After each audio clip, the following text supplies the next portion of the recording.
उदयपुर से इस वक्त की बड़ी खबर। जिला कलेक्टर प्रभावित क्षेत्रों का करेंगे दौरा।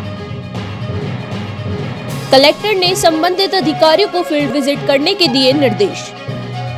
जिला कलेक्टर ने कहा, अतिवृष्टि या ओलावृष्टि की किसान तुरंत दे जानकारी। फसलों के नुकसान का बीमित किसान व्यक्तिगत रूप से करे सूचना। 72 घंटों में बीमित कंपनियों के टोल फ्री नंबर पर देनी होगी सूचना। रविवार को बारिश और ओलावृष्टि से हुआ था भारी नुकसान।